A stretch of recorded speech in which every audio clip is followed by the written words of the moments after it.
ਵਾਹਿਗੁਰੂ ਜੀ ਕਾ ਖਾਲਸਾ ਵਾਹਿਗੁਰੂ ਜੀ ਕੀ ਫਤਿਹ। ਮੈਂ ਤੁਹਾਡੀ ਹੋਸਟ ਨੀਲਮ ਕੌਰ ਤੇ ਮੈਂ ਟੀਵੀ 84 ਦੇ ਸਾਰੇ ਦਰਸ਼ਕਾਂ ਤੇ ਸਰੋਤਿਆਂ ਦਾ ਦਿਲੀ ਸਵਾਗਤ ਕਰਦੀ ਹਾਂ ਪ੍ਰੋਗਰਾਮ ਸੱਚੋ ਸੱਚ ਵਿੱਚ, ਜਿਹੜੇ ਇਸ ਪ੍ਰੋਗਰਾਮ ਨਾਲ ਦੇਸ਼ਾਂ ਵਿਦੇਸ਼ਾਂ ਤੋਂ ਜੁੜ ਚੁੱਕੇ ਨੇ। ਖਾਲਸਾ ਅਫੇਅਰ ਸੈਂਟਰ ਦੇ ਸੰਚਾਲਕ ਡਾਕਟਰ ਅਮਰਜੀਤ ਸਿੰਘ ਜੀ ਰੋਜ਼ਾਨਾ ਦੀ ਤਰ੍ਹਾਂ ਸਟੂਡੀਓ ਵਿੱਚ ਮੇਰੇ ਨਾਲ ਸ਼ਾਮਲ ਨੇ। ਆਓ ਉਹਨਾਂ ਨਾਲ ਮਿਲ ਕੇ ਅੱਜ ਦੀਆਂ ਅਹਿਮ ਵਿਚਾਰ ਚਰਚਾਵਾਂ ਕਰਦੇ ਹਾਂ।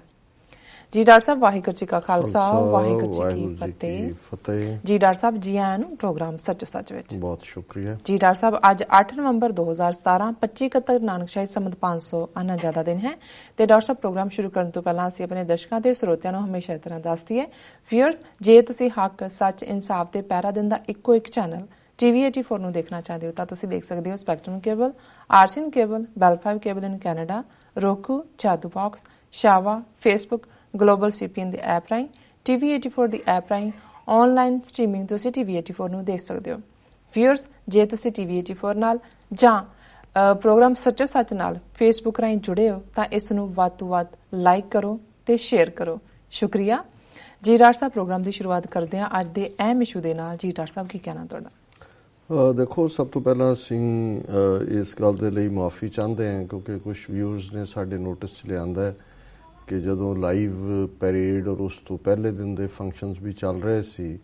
ਤੇ ਕਿਤੇ ਕਿਤੇ ਬਫਰਿੰਗ ਜਾਂ ਜਿਸ ਨੂੰ ਫਰੀਜ਼ਿੰਗ ਕਹਿੰਦੇ ਨੇ ਇਹ ਫਿਨੋਮੀਨਾ ਵੀ ਸੀ, ਸ਼ਾਇਦ ਕਿਉਂਕਿ ਉਸ ਬੈਲਟ ਦੇ ਵਿੱਚ ਹਾਲਾਂਕਿ ਹਾਈ ਸਪੀਡ ਇੰਟਰਨੈਟ ਨੇ ਔਰ ਇਹ ਸਾਰੀ ਕਮਿਊਨੀਕੇਸ਼ਨ ਥਰੂ ਇੰਟਰਨੈਟ ਹੁੰਦੀ ਹੈ। ਸੋ ਅਸੀਂ ਇਸ ਗੱਲ ਦਾ ਫੈਸਲਾ ਲਿਆ ਕਿਉਂਕਿ ਅਸੀਂ ਸਾਰੀ ਰਿਕਾਰਡਿੰਗ ਵਿਦ ਬੈਕਅਪ ਕੈਮਰਾ ਵੀ ਕੀਤੀ ਹੋਈ ਹੈ ਕਿ ਵੀ ਅਸੀਂ ਉਸ ਸਾਰੇ ਦੇ ਪਹਿਲੇ ਦਿਨ ਦੇ ਵੀ ਔਰ ਦੂਸਰੇ ਦਿਨ ਦੇ ਵੀ ਜਿਹੜੇ ਮੇਨ ਸਾਰੇ ਹੀ ਫੰਕਸ਼ਨਸ ਨੇ ਉਹਨਾਂ ਨੂੰ ਅਸੀਂ ਪ੍ਰੋਪਰ ਤਰੀਕੇ ਦੇ ਨਾਲ ਦੁਬਾਰਾ ਜਿਹੜਾ ਉਹ ਪਲੇ ਕਰਾਂਗੇ ਆਪਣੇ ਸਾਰੇ ਜਿੰਨੇ ਵੀ ਗੈਜਟਸ ਨੇ ਉਹਦੇ ਤੇ ਵੀ ਔਰ ਫੇਸਬੁੱਕ ਤੇ ਵੀ, ਔਰ ਉਹਦੇ ਲਈ ਸਾਡੀ technical team day and night ਕੰਮ ਕਰ ਰਹੀ ਹੈ ਤਾਂ ਕਿ ਜਿਹੜਾ ਉਹ ਫੁੱਲ ਫਾਰਮ ਦੇ ਵਿੱਚ ਜਿੱਥੇ ਵੀ ਥੋੜੀ ਬਹੁਤ ਕੋਈ ਅਬਸਟਰਕਸ਼ਨ ਹੁੰਦੀ ਹੈ ਫਿਰ ਉਹ ਸਵਾਦ ਵੀ ਨਹੀਂ ਹੁੰਦਾ ਦੇਖਣ ਦਾ। ਬਿਲਕੁਲ। ਦੂਸਰਾ ਪਾਰਟ ਅਸੀਂ ਕੱਲ ਜਿਹੜਾ ਸੈਗਮੈਂਟ ਜਿਹੜਾ ਕਿ RSS ਰਾਸ਼ਟਰੀ ਸਿੱਖ ਸੰਗਤ ਵੱਲੋਂ ਜਿਹੜਾ ਇਸ ਸੈਮੀਨਾਰ ਦੇ ਨਾਂ ਥੱਲੇ LA ਦੇ ਵਿੱਚ ਸਿੱਖਾਂ ਦੇ ਵਿੱਚ ਘੁਸਪੈਠ ਦਾ ਯਤਨ ਹੈ ਉਸ ਬਾਰੇ ਸੈਗਮੈਂਟ ਕੀਤਾ ਸੀ ਜਿਸ ਨੂੰ ਸਾਡੇ ਦਰਸ਼ਕਾਂ ਨੇ ਕਾਫੀ ਪਸੰਦ ਕੀਤਾ ਹੈ ਔਰ 18,000 ਤੋਂ ਜ਼ਿਆਦਾ ਉਸ ਦੇ ਵਿਊਅਰਸ ਨੇ ਉਹਨੂੰ ਦੇਖਿਆ। 121 ਸ਼ੇਅਰਸ ਨੇ ਔਰ 47 ਕਮੈਂਟ ਨੇ। ਔਰ ਮੈਂ ਇਹ ਵੀ ਦੱਸਦੇ ਹਾਂ ਕਿ ਅੱਜ ਇਸ ਸਬੰਧ ਦੇ ਵਿੱਚ ਹੀ ਖਾਸ ਤੌਰ ਤੇ LA ਤੋਂ ਰਮਿੰਦਰ ਸਿੰਘ ਸੇਖੋਂ ਜਿਹੜੇ ਸਿੱਖ ਸਟੱਡੀਜ਼ ਦੇ ਨਾਲ ਜਿਨ੍ਹਾਂ ਨੇ ਡਾਕਟਰ ਜਸਬੀਰ ਸਿੰਘ ਮਾਨ ਦੀ ਇਹ ਟੀਮ ਜਿਨ੍ਹਾਂ ਨੇ ਸਭ ਤੋਂ ਪਹਿਲਾਂ ਪਸ਼ੌਰਾ ਸਿੰਘ, ਹਰਜੋਤ ਓਬਰਾਏ, ਗੁਰਿੰਦਰ ਮਾਨ ਇਹਨਾਂ ਨੂੰ ਚੈਲੰਜ ਕੀਤਾ ਹੈ ਕਿ ਕਿਵੇਂ ਮੈਕਲੋਇਡ ਦੇ ਚੇਲੇ ਯੂਨੀਵਰਸਿਟੀਜ਼ ਦੇ ਵਿੱਚ ਵੜ ਕੇ ਸਿੱਖੀ ਦੀ ਮੁੱਖ ਧਾਰਾ ਨੂੰ ਜਿਹੜਾ ਉਹ ਹਾਰਮ ਕਰਨ ਦੀ ਕੋਸ਼ਿਸ਼ ਕਰ ਰਹੇ ਨੇ। ਨਤੀਜੇ ਵਜੋਂ ਪਸ਼ੌਰਾ ਸਿੰਘ ਦੀ ਵੀ ਛੁੱਟੀ ਹੋਈ ਹੈ ਨਾਰਵਰਡ ਤੋਂ ਔਰ ਗੁਰਿੰਦਰ ਮਾਨ ਵੀ ਉਹ ਬਾਅਦ ਦੇ ਵਿੱਚ ਭਾਵੇਂ ਇੱਕ ਜਿਹੜਾ ਮੋਰਲ ਟਰਪੀਚੂਡ ਦੇ ਕੇਸ 'ਚ ਕਾਬੂ ਆਇਆ ਔਰ ਹਰਜੋਤ ਓਬਰਾਏ ਨੂੰ ਵੀ ਉਹਦਾ ਆਪਣੇ ਹਾਲਾਂਕਿ ਉਹਦਾ ਕੋਈ ਰਿਲੀਜੀਅਸ ਸਟੱਡੀਜ਼ ਡਿਪਾਰਟਮੈਂਟ ਵੀ ਨਹੀਂ ਸੀ ਉੱਥੋਂ ਉਹਦੀ ਛੁੱਟੀ ਹੋਈ।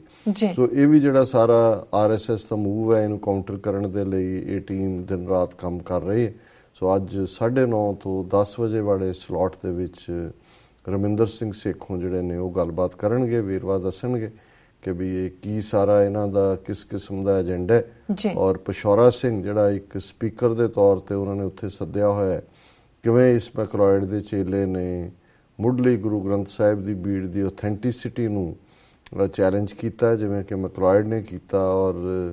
ਜਾਲੀ ਖਰੜੇ ਦੇ ਉੱਤੇ ਉਹਨੇ ਆਪਣੀ PhD ਕਰਕੇ ਇਸ ਸਿੱਖੀ ਦੇ ਮੂਲ ਜਿਹੜਾ ਸਾਡਾ ਸਭ ਸਿੱਖਾਂ ਨੂੰ ਕੋ ਹੁਕਮ ਹੈ ਗੁਰੂ ਮਾਨਿਓ ਗ੍ਰੰਥ ਔਰ ਇਸ ਦੀ ਜਿਹੜੀ ਐਟਰਨਲ ਜਿਹੜਾ ਸਟੇਟਸ ਹੈ ਉਸ ਦੇ ਉੱਤੇ ਸਵਾਲੀਆ ਨਿਸ਼ਾਨ ਲਾਉਣ ਦੀ ਕੋਸ਼ਿਸ਼ ਕੀਤੀ। ਸੋ ਟਿਊਨ ਇਨ ਰਹਿਣਾ। ਦੂਸਰਾ ਸਾਡਾ ਜਿਹੜਾ ਵੀਕਲੀ ਕਾਲਮ ਖਾਲਿਸਤਾਨ ਕਾਲਿੰਗ ਦੇ ਥੱਲੇ ਇਸ ਵਾਰ ਅਸੀਂ ਕੈਪਟਨ ਅਮਰਿੰਦਰ ਜਿਸ ਦੇ ਮੂੰਹ ਨੂੰ ਕੁੱਤਾ ਬੰਨਿਆ ਹੋਇਆ ਔਰ ਜੋ ਉਹ ਕਰ ਰਿਹਾ ਉਸ ਨੂੰ ਵੀ ਦਰਸ਼ਕਾਂ ਵੱਲੋਂ ਭਰਵਾਂ ਹੁੰਗਾਰਾ ਮਿਲਿਆ, ਸਰੋਤਿਆਂ ਵੱਲੋਂ 33,000 ਤੋਂ ਜ਼ਿਆਦਾ ਜਿਹੜਾ 33.7K ਉਹਦੇ ਵਿਊਅਰਸ, 225 ਸ਼ੇਅਰਸ ਔਰ 34 ਦੇ ਕਰੀਬ ਕਾਮੈਂਟ ਨੇ। ਸੋ ਅਸੀਂ ਆਪਣੇ ਸਾਰੇ ਹੀ ਦਰਸ਼ਕਾਂ ਦਾ ਔਰ ਸਰੋਤਿਆਂ ਦਾ ਸ਼ੁਕਰੀਆ ਅਦਾ ਕਰਦੇ ਹਾਂ ਕਿਉਂਕਿ ਇਸ ਨਾਲ ਸਾਨੂੰ ਵੀ ਇਹ ਲੱਗਦਾ ਹੈ ਕਿ ਵੀ ਕੋਈ ਯੂਜ਼ਫੁਲ ਕੰਮ ਹੋ ਰਿਹਾ। ਜੇ ਕੋਈ ਹੁੰਗਾਰਾ ਨਾ ਮਿਲੇ ਜਾਂ ਸਾਨੂੰ ਦੂਸਰੇ ਐਂਡ ਤੋਂ ਪਤਾ ਹੀ ਨਾ ਹੋਏ ਵੀ ਕਿੰਨੇ ਕੁ ਤੱਕ ਮੈਸੇਜ ਪਹੁੰਚ ਰਿਹਾ ਹੈ, ਫਿਰ ਲੱਗੇਗਾ ਵੀ ਇਹ ਵਨ ਵੇ ਟ੍ਰੈਫਿਕ ਜਾ ਰਿਹਾ। ਬਿਲਕੁਲ। ਅੱਜ ਜਿਹੜਾ ਓਪਨਿੰਗ ਟੌਪਿਕ ਹੈ ਉਹ ਬੜਾ ਦਿਲਚਸਪ ਹੈ, ਔਰ ਜਦੋਂ ਅਸੀਂ ਦੇਖਦੇ ਹਾਂ ਕਿ ਕਿਵੇਂ ਇੰਡੀਅਨ ਇੰਟੈਲੀਜੈਂਸ ਏਜੰਸੀ ਰਾ ਔਰ ਭਾਰਤ ਦੇ ਵਿੱਚ ਜਦੋਂ ਦਾ ਮੋਦੀ ਐਡਮਿਨਿਸਟ੍ਰੇਸ਼ਨ ਆਇਆ, ਕਿਵੇਂ ਇਹਨਾਂ ਨੇ ਓਬਾਮਾ ਐਡਮਿਨਿਸਟ੍ਰੇਸ਼ਨ ਦੇ ਵਿੱਚ ਵੀ ਆਪਣੇ ਕਿੰਨੇ ਬੰਦੇ ਫਿੱਟ ਕੀਤੇ, ਜਿਹਦੇ ਨਾਲ ਦੇਖੋ ਕੋਈ ਪਟੇਲ ਹੈ, ਕੋਈ ਗਾਂਧੀ ਹੈ, ਕੋਈ ਜੇਤਲੀ ਹੈ, ਇਹ ਸਾਰੇ ਜਿਹੜੇ ਨੇ ਇਸ ਕਿਸਮ ਦੇ ਲੋਕ। ਔਰ ਜ਼ਾਹਰ ਹੈ ਕਿ ਉਹਨਾਂ ਨੇ ਇੱਕ ਤਾਂ ਚਲੋ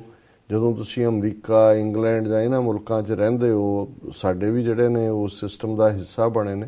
ਸੋ ਤੁਹਾਡੀ ਪਹਿਲੀ ਪ੍ਰਾਇੋਰਟੀ ਆਪਣੇ ਮੁਲਕ ਦਾ ਇੰਟਰਸਟ ਹੁੰਦਾ ਹੈ। ਕਿਉਂਕਿ ਜਦੋਂ ਤੁਸੀਂ ਕਨਸਟੀਟਿਊਸ਼ਨ ਦੀ ਸਹੁੰ ਖਾਂਦੇ ਹੋ, ਸਿਟੀਜ਼ਨਸ਼ਿਪ ਲੈਂਦੇ ਹੋ, ਸੋ ਜ਼ਾਹਰ ਹੈ, ਮੈਨੂੰ ਯਾਦ ਹੈ ਕਿ ਇੱਕ ਸਾਡੇ ਦੋਸਤ ਜਿਹੜੇ ਸ਼ੇਖ ਸਾਹਿਬ, ਉਹ ਕਾਫੀ ਦੇਰ ਸਿਟੀਜ਼ਨ ਨਹੀਂ ਸੀ ਬਣੇ, ਤੇ ਜਦੋਂ 20-25 ਸਾਲ ਬਾਅਦ ਉਹਨਾਂ ਨੇ ਸਿਟੀਜ਼ਨਸ਼ਿਪ ਲਈ ਅਪਲਾਈ ਕੀਤਾ ਤੇ ਉਹਨਾਂ ਨੂੰ ਦਾ ਇੰਟਰਵਿਊ ਵੇਲੇ ਉਹਨੇ ਪੁੱਛਿਆ ਉਹਨਾਂ ਨੂੰ ਕਿ ਵੀ ਤੁਸੀਂ ਇੰਨੀ ਦੇਰ ਕਿਉਂ ਨਹੀਂ ਸਿਟੀਜ਼ਨ ਬਣੇ? ਉਹ ਕਹਿੰਦੇ ਵੀ ਮੈਂ ਇੰਨੇ ਸਾਰੇ ਸਾਲਾਂ 'ਚ ਸੋਚਦਾ ਰਿਹਾ ਕਿ can I die for this country, ਤੇ answer used to be no, I was not ready to die for this country ਜੀ। ਔਰ ਹੁਣ ਮੈਂ ਇਸ ਗੱਲ ਲਈ ਤਿਆਰ ਹਾਂ ਕਿ I am ready to die for this country, ਇਸ ਲਈ ਮੈਂ ਸਿਟੀਜ਼ਨਸ਼ਿਪ ਲਈ ਆਇਆ। ਸੋ ਜ਼ਾਹਰ ਹੈ ਕਿ ਮਤਲਬ ਇਸ 'ਚੋਂ ਹੁੰਦਾ ਵੀ ਤੁਹਾਡੀ ਪਹਿਲੀ ਵਫਾ, ਕਿ ਜਿੱਥੇ ਤੁਸੀਂ ਹੁੰਦੇ ਹੋ ਉਹਦੇ ਲਈ ਫਿਰ ਤੁਹਾਡੀ ਵਫਾ ਹੁੰਦੀ ਹੈ, ਔਰ ਉਹਦੇ ਲਈ ਤੁਸੀਂ ਜਿਹੜਾ ਹੈ ਉਹ ਕੁਝ ਵੀ ਕਰਨ ਨੂੰ ਤਿਆਰ ਹੁੰਦੇ। ਬਿਲਕੁਲ। ਲੇਕਿਨ ਜਿਹੜੇ ਲੋਕ ਇਸ ਸਿਸਟਮ ਦੇ ਵਿੱਚ ਆ ਕੇ ਵੜਦੇ ਨੇ, ਜਿਹੜੇ ਕਿ ਉਸ ਮੁਲਕ ਦੇ ਵਿੱਚ ਉਸ ਸਿਸਟਮ ਦਾ ਸਹਾਰਾ ਲੈ ਕੇ ਟਾਪ ਲੈਵਲ ਤੱਕ ਪਹੁੰਚ ਜਾਂਦੇ ਨੇ, ਪਰ ਉਹਨਾਂ ਦੇ ਇੰਟਰਸਟ ਕਿਤੇ ਹੋਰ ਲਾਈ ਕਰਦੇ ਨੇ, ਜਾਂ ਉਹਨਾਂ ਨੂੰ ਕੋਈ ਹੋਰ ਏਜੰਸੀਆਂ ਰੋਪਿਨ ਕਰ ਲੈਂਦੀਆਂ, ਉਹ ਸਪਾਈਂਗ ਕਰਦੇ ਨੇ, ਜਾਂ ਆਪਣੇ ਦੇਸ਼ ਦੇ ਹਿੱਤ ਨਾਲੋਂ ਆਪਣੇ ਨਿੱਜੀ ਹਿੱਤ ਨੂੰ ਔਰ ਕਈ ਵਾਰ ਕਿਸੇ ਹੋਰ ਸਰਕਾਰ ਦੇ ਹਿੱਤ ਨੂੰ ਜਿਹੜਾ ਉਹ ਸਾਹਮਣੇ ਰੱਖਦੇ ਆ, ਉਹਨਾਂ ਦੇ ਲਈ ਉਹ ਕੰਮ ਕਰ ਰਹੇ ਹੁੰਦੇ ਨੇ ਜੀ। ਔਰ ਇਸ ਕਿਸਮ ਦੇ ਜਿਹੜੇ ਫਿਰ ਰੋਟਨ ਐਗ ਨੇ, ਉਹ ਬਾਕੀਆਂ ਦੇ ਲਈ ਪ੍ਰੋਬਲਮਸ ਕ੍ਰੀਏਟ ਕਰਦੇ ਨੇ, ਕਿਉਂਕਿ ਜਦੋਂ ਅਸੀਂ ਅਮਰੀਕਾ, ਇੰਗਲੈਂਡ, ਕੈਨੇਡਾ ਨੂੰ ਆਪਣੀ ਅਡਾਪਟਡ ਲੈਂਡ ਬਣਾਇਆ ਸਾਡਾ ਮੁਲਕ ਨੇ, ਤੇ ਉਹਨਾਂ ਦੇ ਲਈ ਤੁਹਾਡੀ ਵਫਾ ਦਾ ਹੋਣਾ ਜਾਂ ਉਹਦੇ ਇੰਟਰਸਟ ਪਹਿਲੇ ਹੋਣੇ, ਇਹ ਸਭ ਤੋਂ ਜ਼ਰੂਰੀ ਨੇ। ਹੁਣ ਜਿਹਦਾ ਮੈਂ ਜ਼ਿਕਰ ਕਰਨ ਲੱਗਾ, ਇਹ ਪ੍ਰੀਤੀ ਪਟੇਲ, ਇਹ ਇੰਗਲੈਂਡ 'ਚ ਹੁਣ ਥੈਰੇਸਾ ਮੇ ਦੇ ਕੈਬਨਿਟ 'ਚ ਜਿਹੜੀ ਹੈ ਇੰਟਰਨੈਸ਼ਨਲ ਡਿਵੈਲਪਮੈਂਟ ਸੈਕਟਰੀ ਦੇ ਤੌਰ ਤੇ, ਜਿਹੜਾ ਕਿ ਮਿਨਿਸਟਰ ਦਾ ਰੈਂਕ ਸੀ ਉਹਦੇ ਕੋਲ, ਉਹ ਸੀ। ਔਰ ਇਹ ਬੜੀ ਹੁਬ ਕੇ ਇਹਦਾ ਮੈਂ ਇੱਕ BBC ਤੇ ਇੰਟਰਵਿਊ ਵੀ ਦੇਖਿਆ, ਤੇ ਉਹ ਕਹਿੰਦੇ ਸੀ ਆਈ ਐਮ ਮੋਦੀ ਫੈਨ, ਨਹੀਂ ਮੈਂ ਮੋਦੀ ਫੈਨ ਹੈ, ਔਰ ਮੋਦੀ ਨੇ ਬਹੁਤ ਇਨਸਪਾਇਰ ਕੀਤਾ, ਇੰਟਰਨੈਸ਼ਨਲ ਲੈਵਲ ਦਾ ਉਹ ਲੀਡਰ ਹੈ ਜਿਹਨੇ ਇੰਡੀਆ ਨੂੰ ਲੀਡਰਸ਼ਿਪ ਦਿੱਤੀ। ਤਾਂ ਉਦੋਂ ਹੀ ਮੈਨੂੰ ਇਹ ਲੱਗਦਾ ਸੀ, ਮੈਂ ਕਿਹਾ ਕਿ ਵੀ ਤੁਸੀਂ ਇੰਗਲੈਂਡ 'ਚ ਇਸ ਲੈਵਲ ਦਾ ਅਹੁਦਾ ਹੁੰਦਿਆਂ ਇੱਕ ਉਹ ਬੰਦਾ ਜਿਹਦਾ ਕ੍ਰਿਮੀਨਲ ਰੈਕਰਡ ਹੈ, ਵੀ 12 ਸਾਲ ਜਿਹਨੂੰ ਤੁਹਾਡੇ ਇੰਗਲੈਂਡ ਨੇ ਵੀਜ਼ਾ ਨਹੀਂ ਦਿੱਤਾ 2002 ਦੀ ਮੁਸਲਿਮ ਜੈਨੋਸਾਈਡ ਦੇ ਲਈ, ਜਿਹਦੇ ਰਾਜ ਦੇ ਵਿੱਚ ਹਿਊਮਨ ਰਾਈਟਸ ਦੀਆਂ ਧੱਜੀਆਂ ਉੱਡ ਰਹੀਆਂ, ਕਿਵੇਂ ਮੁਸਲਮਾਨਾਂ, ਈਸਾਈਆਂ, ਸਿੱਖਾਂ, ਦਲਿਤਾਂ, ਬੌਧੀਆਂ ਸਾਰਿਆਂ ਨੂੰ ਹੀ ਟਾਰਗੇਟ ਤੇ ਲਿਆ ਹੋਇਆ ਜੀ। ਔਰ ਇੱਕ ਤੋਂ ਬਾਅਦ ਇੱਕ ਜਿਹੜਾ ਇਸ ਕਿਸਮ ਦਾ ਮਰਡਰ ਜਿਹੜਾ ਕਿ ਉੱਥੇ ਮੋਬੋਕ੍ਰੇਸੀ ਔਰ ਗੁੰਡਾਕ੍ਰੇਸੀ ਕ੍ਰੀਏਟ ਕੀਤੀ ਹੋਈ ਹੈ, ਤੇ ਤੁਸੀਂ ਇੱਕ ਦੇਸ਼ ਦੀ ਮਿਨਿਸਟਰ ਹੁੰਦੇ ਆ ਕਿਵੇਂ ਆਊਟ ਆਫ ਦਾ ਵੇ ਜਾ ਕੇ ਕਿਸੇ ਨੂੰ ਇੰਨਾ ਯੂਲੋਜਾਈਜ਼ ਕਰਦੇ ਹੋ। ਸੋ ਸ਼ੱਕ ਮੈਨੂੰ ਉਦੋਂ ਵੀ ਸੀ ਕਿ ਵੀ ਇਹ ਗੱਲ ਜਿਹੜੀ ਹੈ, ਔਰ ਜਿਵੇਂ ਸਾਰੇ ਇਸ਼ੂਜ਼ ਦੇ ਉੱਤੇ ਇੱਕ ਦੋ ਇਸ਼ੂ ਪਹਿਲਾਂ ਹੋਰ ਵੀ ਆਏ, ਉਹਦੇ 'ਚ ਇਹਦਾ ਫਿਸ਼ੀ ਜਿਹੇ ਆਨਸਰ ਹੁੰਦੇ ਸੀ, ਔਰ ਉਹ ਅਲਟੀਮੇਟਲੀ ਜਿਹੜੀ ਬਿੱਲੀ ਹੈ ਉਹ ਥੈਲੇ ਤੋਂ ਬਾਹਰ ਆ ਗਈ। ਔਰ ਮੈਂ ਬਜਾਏ ਕਿ ਇਹਦੀ ਡੀਟੇਲ 'ਚ ਜਾਣ ਦੇ, ਹੁਣ ਜਦੋਂ ਤੁਸੀਂ ਦੇਖਦੇ ਹੋ ਕਿ ਕੋਈ ਮਿਨਿਸਟਰ ਲੈਵਲ ਦਾ ਬੰਦਾ ਪ੍ਰਾਈਵੇਟ ਵਕੇਸ਼ਨ ਦੇ ਨਾਂ ਥੱਲੇ ਇਜ਼ਰਾਈਲ ਵਰਗੇ ਦੇਸ਼ ਜਾਂਦਾ, ਕੋਈ ਇਜ਼ਰਾਈਲ ਵਕੇਸ਼ਨ ਵਾਲੀ ਕੰਟਰੀ ਨਹੀਂ ਹੈ, ਜਿਹੜਾ ਲੰਡਨ 'ਚ ਬੈਠਾ ਹੈ ਉਹਨੇ ਜੇ ਵਕੇਸ਼ਨ ਕਰਨੀ ਹੈ ਤੇ ਉਹ ਹਵਾਈ ਜਾਏਗਾ, ਫਲੋਰੀਡਾ ਜਾਏਗਾ, ਸਾਈਪਰਸ ਜਾਏਗਾ, ਜਿੱਥੇ ਹੋਰ ਨੇ, ਕੋਈ ਇਜ਼ਰਾਈਲ 'ਚ ਜਿੱਥੇ ਕਿ ਦਿਨ ਰਾਤ ਗੋਲੇ ਵਰ ਰਹੇ ਨੇ ਉੱਪਰੋਂ ਥੱਲੇ ਤੱਕ, ਔਰ ਉਸ ਕਿਸਮ ਦਾ ਜਿਹੜਾ ਉੱਥੇ ਕਿਹੜਾ ਮਾਊਂਟੇਨਸ ਨੇ ਜਿੱਥੇ ਤੁਸੀਂ ਜਾ ਕੇ ਸਰਦੀਆਂ ਕੱਟੀਆਂ, ਔਰ ਇੰਗਲੈਂਡ ਵਾਲਿਆਂ ਨੂੰ ਤਾਂ ਸਰਦੀਆਂ ਦੀ ਲੋੜ ਹੀ ਨਹੀਂ ਹੁੰਦੀ। ਔਰ ਇਸ ਸਾਰੇ ਦੇ ਥੱਲੇ ਜਦੋਂ ਪ੍ਰਾਈਵੇਟ ਵਕੇਸ਼ਨਿੰਗ ਜਿਹੜਾ ਦੇ ਨਾਂ ਥੱਲੇ ਇਹ ਬੀਬੀ ਸਮਰ ਦੇ ਵਿੱਚ ਇਜ਼ਰਾਈਲ ਗਈ, ਉੱਥੇ ਉਹਨੇ 12 ਤੋਂ ਜ਼ਿਆਦਾ ਮੀਟਿੰਗਸ ਜਿਹੜੀਆਂ ਨੇ ਖੁਫੀਆ, ਜਿਨ੍ਹਾਂ 'ਚ ਇਵਨ ਪ੍ਰਾਈਮ ਮਿਨਿਸਟਰ ਦੇ ਨਾਲ ਵੀ, ਨੇਤਨਯਾਹੂ ਨਾਲ ਵੀ ਕੀਤੀਆਂ, ਔਰ ਉਹਦੀ ਆਪਣੇ ਕੰਟਰੀ ਦੇ ਪ੍ਰਾਈਮ ਮਿਨਿਸਟਰ ਨੂੰ, ਫੋਰਨ ਆਫਿਸ ਨੂੰ ਕੋਈ ਪਤਾ ਨਹੀਂ ਕਿ ਵੀ ਇਹ ਮੀਟਿੰਗਸ ਕੀ ਹੋ ਰਹੀਆਂ ਨੇ। ਔਰ ਜਦੋਂ ਇਹ 2-3 ਦਿਨ ਪਹਿਲਾਂ ਖਬਰ ਬਾਹਰ ਆਈ, ਫਿਰ ਉਹਨੂੰ ਇਹ ਅਫਰੀਕਾ ਦੇ ਟੂਰ ਤੇ ਸੀ, ਉੱਥੋਂ ਫੌਰਨ ਵਾਪਸ ਸੱਦਿਆ ਉਹਨੂੰ, ਔਰ ਉਹਨੇ ਆ ਕੇ ਫਿਰ ਉਹਨੂੰ ਕੁਝ ਮੀਟਿੰਗਸ ਬਰੀਫ ਕੀਤੀਆਂ ਔਰ ਇੱਕ ਦਿਨ ਬਾਅਦ ਇਹ ਗੱਲ ਸਾਹਮਣੇ ਆਈ ਵੀ ਈਵਨ ਇਹਦੇ ਬਾਵਜੂਦ ਕਿ ਉਹਨੇ ਮਾਫੀ ਮੰਗ ਕੇ ਕਿ ਜੀ ਮੈਂ ਦੱਸਿਆ ਨਹੀਂ ਜਾਂ ਫਲਾਣਾ, ਪਰ ਹੋਰ ਮੀਟਿੰਗਾਂ ਵੀ ਬਾਹਰ ਆ ਗਈਆਂ ਕਿ ਵੀ ਉਹੀ ਨਹੀਂ ਜਿਹੜੀਆਂ ਉਹਨੇ ਡਿਸਕਲੋਜ਼ ਕੀਤੀਆਂ, ਉਹ ਵੀ ਨੇ ਜਿਹੜੀਆਂ ਡਿਸਕਲੋਜ਼ ਨਹੀਂ ਕੀਤੀਆਂ। ਸੋ ਜ਼ਾਹਰ ਹੈ ਇਹ ਇੰਨੀ ਵੱਡੀ ਗੱਲ ਹੋ ਗਈ ਕਿ ਵੀ ਉਹਦੇ ਤੋਂ ਫਿਰ ਅਸਤੀਫਾ ਉਹਨੂੰ ਦੇਣਾ ਹੀ ਪੈਣਾ ਸੀ। ਲੇਕਿਨ ਇਸ ਸਾਰੇ ਨੇ ਜਦੋਂ ਅਸੀਂ ਪਿਛਲੇ ਪੀਰੀਅਡ 'ਚ ਦੇਖਦੇ ਹਾਂ, ਹਾਲਾਂਕਿ ਜਦੋਂ ਵੀ ਅਸੀਂ ਖਾਲਿਸਤਾਨ ਦੀ ਕਾਇਮੀ ਦੀ ਗੱਲ ਕਰਦੇ ਹਾਂ, ਰੋਲ ਮਾਡਲ ਦੇ ਤੌਰ ਤੇ ਨਟ ਰੋਲ ਮਾਡਲ ਕੇ ਕੋਈ ਸਿਸਟਮ ਉੱਥੇ ਬਹੁਤ ਰੋਲ ਮਾਡਲ ਵਾਲਾ ਉਹਨਾਂ ਨੇ ਬਣਾਇਆ ਜੋ ਫਲਸਤੀਨੀਆਂ ਨਾਲ ਕਰਦੇ ਨੇ, ਪਰ ਪ੍ਰੈਸੀਡੈਂਟ ਦੇ ਤੌਰ ਤੇ ਕਿ ਵੀ ਯਹੂਦੀਆਂ ਦੇ ਵੀ ਮੁਲਕ ਬਣਨ ਦਾ ਜਿਹੜਾ ਲੌਜਿਕ ਸੀ ਜਾਂ ਜਿਹੜਾ ਉਸ ਦਾ ਆਰਗੂਮੈਂਟ ਸੀ ਜਾਂ ਜਿਹੜਾ ਰੈਜ਼ਨ ਡੈਟਰ ਸੀ ਜਿਵੇਂ ਫ੍ਰੈਂਚ 'ਚ ਕਹਿੰਦੇ ਨੇ, ਉਹ ਇਸ ਲਈ ਸੀ ਕਿ ਵੀ ਇਹਨਾਂ ਦੀ ਪਰਸੀਕਿਊਸ਼ਨ ਹੋਈ ਹੈ। ਔਰ ਜਿਵੇਂ ਅਸੀਂ ਬੈਲਫਰਡ ਡੈਕਲੇਰੇਸ਼ਨ ਦੀ ਗੱਲ ਕੀਤੀ ਸੀ ਕਿ ਰਾਈਟ ਟੂ देयर ਹੋਮਲੈਂਡ, ਇਹ ਉਹਦਾ ਬੇਸ ਸੀ 100 ਸਾਲ ਪਹਿਲਾਂ, ਔਰ ਉਸ ਤੋਂ ਬਾਅਦ ਬੈਲਫਰਡ ਡੈਕਲੇਰੇਸ਼ਨ ਤੋਂ ਬਾਅਦ ਇਹ ਗੱਲ ਅੱਗੇ ਤੁਰੀ। ਤਾਂ ਅਸੀਂ ਸਮਝਦੇ ਹਾਂ ਵੀ ਸਾਡਾ ਵੀ ਜਿਹੜਾ ਰੈਜ਼ਨ ਡੈਟਰ ਹੈ ਅਦਰ ਦੈਨ ਕਿ ਅਸੀਂ ਬਾਦਸ਼ਾਹ ਸੀ, ਸਾਡਾ ਸਭ ਕੁਝ ਇੱਕ ਨੇਸ਼ਨ ਹੈ, ਪੀਪਲ ਹੈ, ਪਰ ਪਰਸੀਕਿਊਸ਼ਨ ਕਿ ਵੀ ਅਸੀਂ ਪਿਛਲੀਆਂ 3 ਸਦੀਆਂ 4 ਸਦੀਆਂ 'ਚ ਖਾਸ ਤੌਰ ਤੇ ਅੱਡ ਰਜੀਮਸ ਦੇ ਹੱਥਾਂ 'ਚ ਪਰਸੀਕਿਊਸ਼ਨ ਸਹੀ ਹੈ ਔਰ ਅਜੋਕੇ ਹਾਕਮਾਂ ਦੇ ਹੱਥਾਂ 'ਚ ਅਸੀਂ ਇੱਕ ਤੋਂ ਬਾਅਦ ਇੱਕ ਜੈਨੋਸਾਈਡ ਦਾ ਸ਼ਿਕਾਰ ਹੈ। ਸੋ ਉਹਦਾ ਜੇ ਕੋਈ ਪ੍ਰੈਸੀਡੈਂਟ ਬਣਦਾ ਹੈ ਤੇ ਉਹ ਇਜ਼ਰਾਈਲ ਦਾ ਬਣਦਾ ਹੈ ਜਾਂ ਫਿਰ ਉਸ ਤੋਂ ਬਾਅਦ ਪਾਕਿਸਤਾਨ ਦਾ ਬਣਦਾ ਹੈ, ਜਿਹੜੀ ਕਿ ਧਰਮ ਤੇ ਆਧਾਰਿਤ ਕਿ ਭਾਈ ਡਿਫਰੈਂਟ ਨੇਸ਼ਨ ਔਰ ਹਿੰਦੂ ਮੈਜੋਰਿਟੀ ਜਿਹੜੀ ਹੈ ਉਸ ਥੱਲੇ ਉਹਨਾਂ ਨੇ ਨਹੀਂ ਰਹਿ ਸਕਣਾ, ਪਰ ਇਜ਼ਰਾਈਲ ਮੋਰ ਕਲੋਜ਼ਰ ਆਉਂਦਾ। ਲੇਕਿਨ ਜੇ ਹੁਣ ਤੁਸੀਂ RSS ਦੀ ਆਈਡੀਓਲੋਜੀ ਦੇਖੋ ਜੀ, ਉਹ ਬਿਲਕੁਲ ਨਾਜ਼ੀ ਆਈਡੀਓਲੋਜੀ ਹੈ, ਉਹ ਵੀ one nation one race one people Hitler ਦੀ, ਔਰ ਇਧਰ ਜਿਹੜੀ ਹੈ ਉਹ ਇਹੀ ਹਿੰਦੁਸਤਾਨ ਦੇ ਥੱਲੇ। ਔਰ RSS ਦੀਆਂ ਫਾਊਂਡੇਸ਼ਨਸ ਹੀ ਇਸ ਤੇ ਲੈ ਕੀਤੀਆਂ ਗਈਆਂ। ਗੋਲਵਲਕਰ ਨੇ ਇਹ ਕਿਹਾ ਕਿ ਜਿਹੜਾ ਹੱਲ ਮਾਈਨੋਰਿਟੀਜ਼ ਨਾਲ ਖਾਸ ਤੌਰ ਤੇ ਯਹੂਦੀਆਂ ਨਾਲ ਡੀਲ ਕਰਨ ਦਾ ਹਿਟਲਰ ਨੇ ਲੱਭਿਆ, ਉਹੀ ਹੱਲ ਅਸੀਂ ਭਾਰਤ ਦੇ ਵਿੱਚ ਘੱਟ ਗਿਣਤੀਆਂ ਦੇ ਲਈ ਸੋਚਦੇ ਹਾਂ। ਸੋ ਜ਼ਾਹਰ ਹੈ ਕਿ ਵੀ ਜੋ ਯਹੂਦੀਆਂ ਦੇ ਨਾਲ ਹੋਇਆ, ਗੈਸ ਚੈਂਬਰਸ, ਕੰਸੈਂਟਰੇਸ਼ਨ ਕੈਂਪ, 6 ਮਿਲੀਅਨ ਤੋਂ ਜ਼ਿਆਦਾ, ਉਹਨੂੰ RSS ਨੇ ਨਾ ਸਿਰਫ ਐਂਡੋਰਸ ਕੀਤਾ ਸਗੋਂ ਉਹਨੂੰ as a role model accept ਕੀਤਾ ਜੀ। ਪਰ ਹੁਣ ਤੁਸੀਂ ਦੁਨੀਆ ਦੇ ਵਿੱਚ ਤਬਦੀਲੀ ਔਰ ਮੋਰੈਲਿਟੀ ਔਰ ਇਖਲਾਕ ਦਾ ਜਨਾਜ਼ਾ ਨਿਕਲਦਾ ਦੇਖੋ। ਅਲਟੀਮੇਟਲੀ ਅੱਜ ਕਿਉਂਕਿ ਜਿਹੜੇ ਆ ਹਿੱਤ ਇਹਨਾਂ ਦੇ ਜੁੜ ਗਏ ਆਪਸ 'ਚ, ਅਮਰੀਕਨ ਐਂਗਲ ਆ ਗਿਆ ਔਰ 12-14 ਬਿਲੀਅਨ ਡਾਲਰ ਦੇ ਹਥਿਆਰ ਇੰਡੀਆ ਇਜ਼ਰਾਈਲ ਤੋਂ ਲੈਣ ਲੱਗ ਗਿਆ, ਔਰ ਅੱਜ ਇਜ਼ਰਾਈਲ ਦਾ ਪ੍ਰਾਈਮ ਮਿਨਿਸਟਰ ਜਿਹੜਾ ਹੈ ਉਹਨੇ ਕਿਵੇਂ ਰੈੱਡ ਕਾਰਪੇਟ ਵੈਲਕਮ ਮੋਦੀ ਨੂੰ ਦਿੱਤੀ, ਔਰ ਕਿਵੇਂ ਈਵਨ ਜਿਹੜਾ 2 ਨੇਸ਼ਨ ਥਿਊਰੀ ਹੈ ਉਹਨੂੰ ਵੀ ਪਾਸੇ ਰੱਖ ਕੇ ਕਿ ਫਲਸਤੀਨੀ ਵੀ ਮੁਲਕ ਹੋਣਾ ਚਾਹੀਦਾ, ਇਧਰ ਉਹਨੇ ਆਪਣਾ ਸ਼ੁਰੂ ਕੀਤਾ ਕੰਮ। ਹੁਣ ਜਿਹੜਾ ਪਾਰਟ ਇਸ ਸਾਰੇ 'ਚ ਹੈ ਕਿ ਵੀ ਪ੍ਰੀਤੀ ਪਟੇਲ ਇੰਗਲੈਂਡ ਦੀ ਮਿਨਿਸਟਰ ਪ੍ਰਾਈਵੇਟ ਵੈਕੇਸ਼ਨ ਦੇ ਥੱਲੇ ਜਿਹੜੀ ਹੈ ਉਹ 12 ਖੁਫੀਆ ਮੀਟਿੰਗ ਜਿਹਦੇ ਉਹਦੇ ਪ੍ਰਾਈਮ ਮਿਨਿਸਟਰ ਫੋਰਨ ਆਫਿਸ ਨੂੰ ਕਿਤੇ ਵੀ ਹਫ਼ਤੇ ਉਹ ਕਰ ਰਹੀ ਸੀ ਜੀ। ਸੋ ਜ਼ਾਹਰ ਹੈ ਕੋਈ ਇਹਦੇ 'ਚ ਕੋਈ ਸਬੂਤ ਦੀ ਨਹੀਂ ਗੱਲ ਹੁੰਦੀ ਕਿ ਵੀ ਜਿਸ ਕਿਸਮ ਦੀ ਮੋਦੀ ਨਾਲ ਰਿਲੇਸ਼ਨਸ਼ਿਪ ਔਰ ਮੋਦੀ ਨੂੰ ਇਹ ਰਾਹ ਦਾ ਆਪਰੇਸ਼ਨ ਇਸ ਕਿਸਮ ਦੇ ਹੁੰਦੇ ਨੇ, ਔਰ ਇਹ ਜਿਹੜੀਆਂ ਬਿਗ ਏਜੰਸੀਜ਼ ਨੇ, CIA ਹੋਏ, ਮੋਸਾਦ ਹੋਏ, ਰਾਹ ਹੋਏ, KGB ਹੋਏ, M15 ਹੋਏ,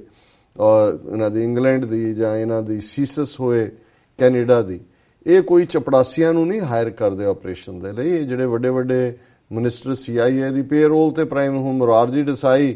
ਪ੍ਰਾਈਮ ਮਿਨਿਸਟਰ ਹੈ, ਇੱਥੇ 2 ਜਰਨਲਿਸਟਾਂ ਨੇ ਕਿਤਾਬ ਲਿਖੀ, ਉਹਨਾਂ ਨੇ ਕਿਹਾ CIA ਦੀ ਪੇਰੋਲ ਤੇ ਸੀ, ਉਹਨੇ ਬੜਾ ਉਹ ਤਾਂ ਹੁਣ ਉੱਥੇ ਗਾਂਧੀਅਨ ਬਣਿਆ ਸੀ, ਯੂਰਿਨ ਡਰਿੰਕਿੰਗ, ਉਹਨੇ ਕਿਤਾਬ ਵੀ ਲਿਖੀ urine the water of life, ਇਹ ਤਾਂ ਗਾਂ ਦਾ ਮੂਤ ਪੀਂਦੇ ਨੂੰ ਆਪਣਾ ਹੀ ਪੀਂਦਾ ਸੀ, ਔਰ ਉਹਨੇ ਕਿਹਾ ਕਿ ਜੀ ਇਹ ਬਹੁਤ ਵੱਡਾ ਔਰ ਪੂਰਾ ਗਾਂਧੀਅਨ ਖਾਦੀ ਦੇ ਕੱਪੜੇ, ਖੱਦਰ ਦੇ ਕੱਪੜੇ ਪਾ ਕੇ ਰੱਖਣੇ। ਉਹ ਉਹਨਾਂ ਨੇ ਕਿਹਾ ਵੀ ਇਹ CIA ਦੀ ਪੇਰੋਲ ਤੇ ਸੀ। ਜਦੋਂ ਇਹਦਾ ਰੌਲਾ ਪਿਆ ਉਹਨੇ ਕਿਹਾ ਜੀ ਮੈਂ ਸੂ ਕਰ ਦਿਆਂਗਾ, ਬਾਅਦ ਚ ਆਇਆ ਵੀ ਵਾਪਸ ਲੈ ਲਿਆ ਉਹ ਸੂ ਹੋ ਗਿਆ ਹੈ ਸੀ। ਜਦੋਂ ਇਸ ਕਿਸਮ ਦੇ ਜਰਨਲਿਸਟ ਕੋਈ ਗੱਲ ਕਰਦੇ ਨੇ ਤੇ ਇਸ ਲੈਵਲ ਤੇ, ਸੋ ਜ਼ਾਹਰ ਹੈ ਵੀ ਇਸ ਲੈਵਲ ਤੇ ਹਾਂ ਇਹ ਤਾਂ ਹੁੰਦਾ ਹੈ ਕਿ ਵੀ ਜੇ ਇੰਗਲੈਂਡ ਦੀ ਗਵਰਨਮੈਂਟ ਨੇ ਵੀ ਆਪਣੇ ਲੈਵਲ ਤੇ ਕੁਝ ਚੀਜ਼ਾਂ ਲੁਕੋ ਕੇ ਕਰਨੀਆਂ ਨੇ ਇਜ਼ਰਾਈਲ ਦੇ ਨਾਲ, ਕ੍ਰੀਏਟਿਵ ਬ੍ਰਿਟਨ ਨੇ ਕਰਵਾਇਆ ਹੋਇਆ, ਇਹ ਨਹੀਂ ਹੈ ਵੀ ਉਹਨਾਂ ਦੇ ਕੋਈ ਇਜ਼ਰਾਈਲ ਨਾਲ ਚੰਗੇ ਸੰਬੰਧ ਨਹੀਂ ਨੇ, ਪਰ ਜੇ ਉਹ ਫਾਇਰ ਹੋਣ ਤੱਕ ਗਈ ਹੈ, ਰਿਜ਼ਾਈਨ ਨਹੀਂ ਆਲਮੋਸਟ ਫਾਇਰ ਹੋਈ ਹੈ ਜੀ, ਔਰ ਜਿਹੜੀਆਂ ਮੀਟਿੰਗਸ ਦਾ ਪ੍ਰਾਈਮ ਮਿਨਿਸਟਰ ਜਾਂ ਉਹਨਾਂ ਦੇ ਫੋਰਨ ਆਫਿਸ ਨੂੰ ਵੀ ਨਹੀਂ ਪਤਾ ਹੈ, ਸੋ ਜ਼ਾਹਰ ਹੈ ਕਿ she is working for somebody else, ਔਰ ਉਹ ਸਮਬਡੀ ਐਲਸ ਕੌਣ ਹੋ ਸਕਦਾ? ਪਾਕਿਸਤਾਨ ਲਈ ਤਾਂ ਕੰਮ ਨਹੀਂ ਕਰਦੀ,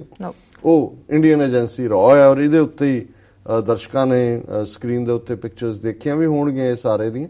ਕਿ ਕਿਵੇਂ ਉਸ ਦਾ ਜਿਹੜਾ ਹੈ ਇਹ ਸਾਰਾ, ਕਿਉਂਕਿ ਅਸੀਂ ਵੀਡੀਓ ਸ਼ੋ ਨਹੀਂ ਕਰ ਸਕਦੇ, ਕਾਪੀਰਾਈਟ ਦਾ ਮਾਮਲਾ ਆਉਂਦਾ ਹੈ, ਪਰ ਇਹ ਸਟੋਰੀ ਨੂੰ ਦਾ ਇੰਡੀਪੈਂਡੈਂਟ ਅਖਬਾਰ ਨੇ, ਜਿਹੜੀ ਇੰਗਲੈਂਡ ਦੀ ਬੜੀ ਇੰਡੀਪੈਂਡੈਂਟ ਕਿਸਮ ਦੀ ਅਖਬਾਰ ਹੈ, ਉਹਨੇ ਕੀਤੀ ਹੈ। ਔਰ ਇਹਦੀ ਹੈ ਕਿ Theresa May has forced international development secretary Priti Patel to quit after she held a series of meetings with top Israeli politicians without telling the Prime Minister. It ends days of speculation about the cabinet minister's position after she broke protocol to meet politicians, including Israeli Prime Minister Benjamin Netanyahu, without informing Downing Street. ਹੁਣ Netanyahu ਪਿਛਲੇ ਦਿਨਾਂ 'ਚ ਜਦੋਂ ਇਹ ਬੈਲਫੇਅਰ declaration ਦਾ ਅਸੀਂ ਜ਼ਿਕਰ ਕੀਤਾ ਸੀ 100 ਸਾਲ ਪਹਿਲਾਂ, ਉਸ ਦਿਨ ਨੂੰ ਸੈਲੀਬ੍ਰੇਟ ਕਰਨ ਲਈ ਨੇਤਾਨਯਾਹੂ ਇੰਗਲੈਂਡ 'ਚ ਆਇਆ ਹੋਇਆ ਸੀ, ਮੇ ਥੈਰੇਸਾ ਨਾਲ ਮਿਲਿਆ। ਔਰ ਇਹ ਜ਼ਾਹਰ ਹੈ ਈਵਨ ਮੇ ਥੈਰੇਸਾ ਨੂੰ ਨਹੀਂ ਸੀ ਪਤਾ ਕਿ ਉਸ ਤੋਂ ਪਹਿਲਾਂ ਆਲਰੇਡੀ ਉਹਦੀ ਕੈਬਨਿਟ ਦੇ ਮਿਨਿਸਟਰ ਨੂੰ ਉਹ ਮਿਲ ਚੁੱਕਾ ਹੈ ਖੁਫੀਆ ਮੀਟਿੰਗ ਦੇ ਵਿੱਚ। ਸੋ ਜ਼ਾਹਰ ਹੈ ਵੀ ਇਹ ਬੜਾ ਵੱਡਾ ਜਿਹੜਾ ਲੂਜ਼ ਫੇਸ ਕਰਨ ਵਾਲੀ ਗੱਲ ਹੈ ਕਿ ਵੀ ਇਹ ਤੁਹਾਡੇ ਮਿਨਿਸਟਰ ਹੀ ਜਿਹੜੇ ਨੇ ਉਹ ਏਜੰਟ ਬਣੇ ਹੋਏ ਨੇ ਔਰ ਵਿਦਆਊਟ ਐਨੀ ਜਿਹੜਾ ਉਹ ਪ੍ਰੋਟੋਕਾਲ ਤਾਂ ਦੂਰ ਦੀ ਗੱਲ ਹੈ। ਤਾਂ ਜ਼ਾਹਰ ਹੈ ਇਹਦੀ ਇਨਵੈਸਟੀਗੇਸ਼ਨ ਹੋਏਗੀ ਤਾਂ ਫਿਰ ਉਹ ਮਨੀ ਟ੍ਰਾਂਸਫਰ ਵੀ ਆ ਜਾਏਗੀ ਕਿ ਵੀ ਰਾਹ ਨੇ ਕਿੱਥੇ ਕੀ ਟ੍ਰਾਂਸਫਰ ਕੀਤਾ ਔਰ ਕੀ ਹੋਇਆ ਜੀ। ਔਰ ਅੱਜ ਉਹ ਜਦੋਂ ਆਈ ਹੈ ਉੱਥੇ ਉਹਦੇ ਤੇ ਫੇਸ ਟੂ ਫੇਸ ਮੀਟਿੰਗ ਦੇ ਲਈ ਔਰ ਉਹਨੂੰ ਅਫਰੀਕਾ ਤੋਂ ਸੱਦਿਆ ਗਿਆ ਸੀ ਔਰ ਫਿਰ ਉਹਦੇ 'ਚ ਉਹਨਾਂ ਨੇ ਕਿਹਾ ਕਿ earlier in the week it appeared she might avoid being pushed out. ਪਹਿਲਾਂ ਲੱਗਾ ਵੀ ਚਲੋ ਉਹਨੇ ਮੰਨ ਲਿਆ ਕੁਝ, ਪਰ ਜਦੋਂ ਸਾਹਮਣੇ ਆਇਆ ਵੀ ਈਵਨ ਇਹਦੇ ਬਾਵਜੂਦ ਉਹਨੇ ਕੁਝ ਮੀਟਿੰਗਸ ਨਹੀਂ ਮੰਨੀਆਂ ਔਰ ਉਹ ਬਾਅਦ ਸਾਹਮਣੇ ਆਇਆ ਵੀ ਉਹ ਵੀ ਮੀਟਿੰਗਸ ਉਹਨੇ ਕੀਤੀਆਂ ਨੇ। In a letter to Prime Minister, Mrs. Patel said, I accept that in meetings with organizations and politicians during a private holiday in Israel, my actions fell below the height. Private vacation ਦੇ ਉੱਤੇ ਤੁਸੀਂ prime minister ਦੇ ਦੂਜਿਆਂ ਨਾਲ, ਇਹ vacation ਨਹੀਂ ਹੈ, ਇਹ ਹੈ, ਇਹ ਸਪਾਈ ਆਪਰੇਸ਼ਨ ਹੈ, ਜਸੂਸੀ ਦਾ ਕੰਮ ਹੈ। ਔਰ ਫਿਰ ਇਹ ਸਾਰੇ ਚੋਂ ਉਹਨੇ ਕਿਹਾ ਜੀ ਮੈਂ ਬਹੁਤ ਅਪੋਲੋਜੀ ਕਰਦੀ ਹਾਂ ਔਰ ਮੈਂ ਇਸ ਦੇ ਲਈ ਸ਼ਰਮਿੰਦਾ ਹਾਂ ਕਿ ਵੀ ਕਿ ਇਹ ਸਾਰਾ ਜਿਹੜਾ ਇਵੇਂ ਹੋਇਆ। ਔਰ ਜਿਵੇਂ ਮੈਂ ਦੱਸਿਆ 13 ਦਿਨ ਦੀ ਵਿਜ਼ਿਟ ਸੀ ਉਹਦੀ ਇਜ਼ਰਾਈਲ ਦੀ ਔਰ ਇਹਨੂੰ ਉਹਨੇ ਖੁਦ ਪੇ ਕੀਤਾ, paid by herself. She was accompanied in meetings with Lord Polak, president of Conservative Friends of Israel. ਹੁਣ ਇਹ ਕੰਜ਼ਰਵੇਟਿਵ ਫਰੈਂਡਸ ਆਫ ਇਜ਼ਰਾਈਲ ਉਹ ਗਰੁੱਪ ਹੈ ਜਿਹੜਾ ਫਰੈਂਡਸ ਆਫ ਬੀਜੇਪੀ ਦੇ ਨਾਲ ਜਿਹੜਾ ਇਲਹਾਕ ਰੱਖਿਆ ਹੋਇਆ ਇਹਨਾਂ ਨੇ ਔਰ ਜਿਹੜੀ ਸਾਰੀ ਫੈਸਿਲਿਟੇਟ ਮੋਦੀ ਦੀ ਇਜ਼ਰਾਈਲ ਵਿਜ਼ਿਟ ਹੈ ਉਹਦੇ ਰਾਹੀਂ ਹੋਈ ਹੈ। ਸੋ ਇਹ ਕੰਜ਼ਰਵੇਟਿਵ ਫਰੈਂਡਸ ਆਫ ਇਜ਼ਰਾਈਲ ਦੇ ਰਾਹੀਂ ਜਿਹੜਾ ਇਹ ਪਟੇਲ ਨੂੰ ਉਹਨਾਂ ਨੇ ਜਿਹੜਾ ਹੁਕਮ ਉਧਰ ਰਾਹ ਨੇ ਹੁਕਮ ਕੀਤਾ, ਇੱਧਰ ਇਹਨਾਂ ਨੂੰ ਕੀਤਾ ਔਰ ਉਹ ਨਾਲ ਉਹਦੇ ਜਾਂਦਾ ਹੈ ਲਾਰਡ ਪੋਲਕ। ਹੁਣ ਪ੍ਰਾਈਵੇਟ ਵਕੇਸ਼ਨ ਤੋਂ ਨਿਆਣੇ ਲੈ ਕੇ ਗਏ ਆ ਉੱਥੇ ਜੇ ਹੁਣ ਉਹਦੇ ਨਾਲ ਗਏ ਪ੍ਰਾਈਵੇਟ ਕਿਵੇਂ ਹੋਈ ਹੈ। ਸੋ ਜ਼ਾਹਰ ਹੈ ਕਿ ਵੀ ਇਹ ਬਹੁਤ ਵੱਡੀ ਜਿਹੜੀ ਹੈ ਸਪਾਈਂਗ ਉਹਦਾ ਕੰਮ ਹੈ ਔਰ ਉਹਦੇ 'ਚੋਂ ਕੀ ਫਿਗਰਸ ਨੂੰ ਮਿਲੀ। ਫਿਰ ਫੋਰਨ ਆਫਿਸ ਨੇ ਉਹਦੇ 'ਤੇ ਰਿਐਕਟ ਕੀਤਾ। When the trips emerged, Mrs Patel initially told a reporter that Boris Johnson Foreign Office had been informed. ਜਦੋਂ ਪਹਿਲਾਂ ਖਬਰ ਆਈ ਉਹਨੇ ਕਿਹਾ ਜੀ ਮੈਂ ਤਾਂ ਇਨਫੋਰਮ ਕੀਤਾ ਸੀ ਫੋਰਨ ਆਫਿਸ, ਚਲੋ ਪ੍ਰਾਈਮ ਮਿਨਿਸਟਰ ਨੂੰ ਮੈਂ ਨਹੀਂ ਕਰ ਸਕੀ, but later admitted in a statement that it was not. ਜਦੋਂ ਫਿਰ ਆਇਆ ਉਹਨੇ ਕਿਹਾ ਨਹੀਂ ਮੈਂ ਇਨਫੋਰਮ ਨਹੀਂ। ਹੁਣ ਇੰਨੇ ਝੂਠ ਇੱਕ ਤੋਂ ਬਾਅਦ ਇੱਕ ਜ਼ਾਹਰ ਹੈ ਕਿ ਬਈ ਇਹ ਸਾਰਾ ਪਾਰਟ ਜਿਹੜਾ ਇਹ 12 ਮੀਟਿੰਗਸ ਉਹਨੇ ਇਜ਼ਰਾਈਲ ਦੇ ਵਿੱਚ ਕੀਤੀਆਂ ਔਰ ਇਸ ਸਾਰੇ ਨੇ ਉਹਦਾ ਜਿਹੜਾ ਫਿਰ ਜਿਹੜੀਆਂ ਉਹਨੇ ਮੀਟਿੰਗਸ ਕੀਤੀਆਂ ਉਹਦੇ 'ਚ UK aid cash to Israel army to carry out ops in the Golan Heights. She had visited Israeli field hospital there and that she had a further meeting with another Israeli minister, Gilad Erdan. ਹੁਣ ਉੱਥੇ ਤੁਸੀਂ army ਦੇ field office ਜਾ ਰਹੇ ਹੋ ਉਹਨਾਂ ਦੇ minister ਦੇ ਨਾਲ, ਪ੍ਰਾਈਮ ਮਿਨਿਸਟਰ ਦੇ ਨਾਲ, ਤੇ ਤੁਸੀਂ ਕਹਿ ਰਹੇ ਹੋ ਜੀ ਵੀ ਆਈ ਐਮ ਜਿਹੜਾ ਉਹ ਪ੍ਰਾਈਵੇਟ ਮੈਂ ਹੌਲੀਡੇ ਮਿਸ਼ਨ ਤੇ। ਸੋ ਮੈਂ ਸਮਝਦਾ ਵੀ ਇਹ ਚੰਗਾ ਹੋਇਆ ਕਿ ਇਸ ਲੈਵਲ ਦਾ ਜਿਹੜਾ ਹੈ ਉਹ ਸਕੈਂਡਲ ਬਾਹਰ ਆਇਆ, ਪਰ ਇਹ ਸਾਬਤ ਕਰਦਾ ਹੈ ਕਿ ਵੀ ਇਹ ਕਿਸ ਲੈਵਲ ਦੇ ਲੋਕ ਨੇ, ਕਿਵੇਂ ਇਹ ਆਪਣਾ। ਔਰ ਜਿਵੇਂ ਇਹਨਾਂ ਦੇ ਨਿਰਾਦ ਚੌਧਰੀ ਅੰਗਰੇਜ਼ੀ ਰਾਈਟਰ ਜਿਹੜਾ ਇੰਗਲੈਂਡ 'ਚ ਹੀ ਰਿਹਾ, 99 ਸਾਲ ਦੀ ਉਮਰ 'ਚ ਮਰਿਆ, ਉਹਨੇ ਇੱਕ ਥਾਂ ਤੇ ਕਿਹਾ ਸੀ every Indian is genetically corrupt. ਇਹਨਾਂ ਦੇ ਜੀਨ 'ਚ ਵੜਿਆ ਹੋਇਆ। ਇੱਧਰੋਂ ਉਹਨੇ ਉਹ ਜਿਹੜਾ ਇਜ਼ਰਾਈਲੀਆਂ ਦਾ ਹੈ ਕੰਜ਼ਰਵੇਟਿਵ ਥਿੰਕ ਟੈਂਕ, ਉਹਨਾਂ ਦੇ ਨਾਲ ਉਹਨਾਂ ਨੇ ਪ੍ਰੈਜ਼ੀਡੈਂਟ ਦੇ ਨਾਲ ਗਈ ਹੈ ਕੰਜ਼ਰਵੇਟਿਵ ਫਰੈਂਡਸ ਆਫ ਇਜ਼ਰਾਈਲ। ਉਹਨਾਂ ਤੋਂ ਵੀ ਪੈਸੇ ਖਾਦੇ ਹੋਣੇ ਨੇ, ਰਾਤ ਉਹ ਵੀ ਖਾ ਰਹੀ ਹੈ ਔਰ ਮਿਨਿਸਟਰ ਲੱਗੀ ਹੋਈ ਹੈ। ਸੋ ਸਾਨੂੰ ਖੁਸ਼ੀ ਹੈ ਕਿ ਵੀ ਇਹਨਾਂ ਦਾ ਇਹ ਸਕੈਂਡਲ ਜਿਹੜਾ ਹੈ ਇਹ ਬੇਨਕਾਬ ਹੋਇਆ। ਜੀ ਡਾਕਟਰ ਸਾਹਿਬ, ਬਿਲਕੁਲ। ਇੱਥੇ ਲੈਣੇ ਬ੍ਰੇਕ। ਦੇਖ ਤੋਂ ਪਹਿਲਾਂ ਅਸੀਂ ਆਪਣੇ ਦਰਸ਼ਕਾਂ ਤੇ ਸਰੋਤਿਆਂ ਨੂੰ ਅਪੀਲ ਕਰ ਦਈਏ, ਵਿਊਅਰਸ, ਜਿਸ ਤਰ੍ਹਾਂ ਕਿ ਤੁਸੀਂ ਦੇਖਿਆ ਕਿ ਇਹ ਸੱਚੀਆਂ ਤੇ ਖਰੀਆਂ ਸੁਣਾਉਣ ਵਾਲਾ ਤੇ ਦਿਖਾਉਣ ਵਾਲਾ ਇਹ ਚੈਨਲ ਹੈ। ਇਹ ਜਿਹੜਾ ਸਾਡਾ ਪ੍ਰੋਗਰਾਮ ਹੈ, ਅਸੀਂ ਚਾਹਾਂਗੇ ਕਿ ਤੁਸੀਂ ਇਹਦੀ ਵੱਧ ਤੋਂ ਵੱਧ ਮਾਈਕ ਸਹਾਇਤਾ ਕਰੋ। ਤੁਸੀਂ ਆਪਣੀ ਮਾਈਕ ਸਹਾਇਤਾ ਸਾਡੀ ਵੈਬਸਾਈਟ tv84.tv ਤੇ ਜਾ ਕੇ ਇਹਨਾਂ 3 ਵੇਜ਼ ਰਾਹੀਂ ਕਰ ਸਕਦੇ ਹੋ, ਜਿਸ ਤਰ੍ਹਾਂ ਕਿ 1 ਟਾਈਮ ਡੋਨੇਸ਼ਨ, ਮੰਥਲੀ ਡੋਨੇਸ਼ਨ, ਜਾਂ ਫਿਰ ਤੁਸੀਂ TV84 ਦੇ ਨਾਮ ਤੇ ਚੈੱਕ ਬਣਾ ਕੇ ਸਾਨੂੰ ਮੇਲ ਕਰ ਸਕਦੇ ਹੋ ਸਾਡੇ ਇਸ ਪਤੇ ਤੇ 36-0137 ਐਵਨਿਊ, ਲੌਂਗ ਆਈਲੈਂਡ ਸਿਟੀ, ਨਿਊਯਾਰਕ 11101 USA, ਜਾਂ ਫਿਰ ਤੁਸੀਂ ਫੋਨ ਰਾਹੀਂ ਵੀ ਸਾਡੇ ਫੋਨ ਨੰਬਰ ਤੇ ਸਾਨੂੰ ਸੰਪਰਕ ਕਰ ਸਕਦੇ ਹੋ 5164060694। ਵਿਊਅਰਸ, ਵਿਚਾਰਾਂ ਦਾ ਸਿਲਸਿਲਾ ਇਸ ਤਰ੍ਹਾਂ ਚੱਲਦਾ ਰਹੇਗਾ। ਮਿਲਦੇ ਹਾਂ ਆਫਟਰ ਦਿਸ ਸ਼ਾਰਟ ਬ੍ਰੇਕ।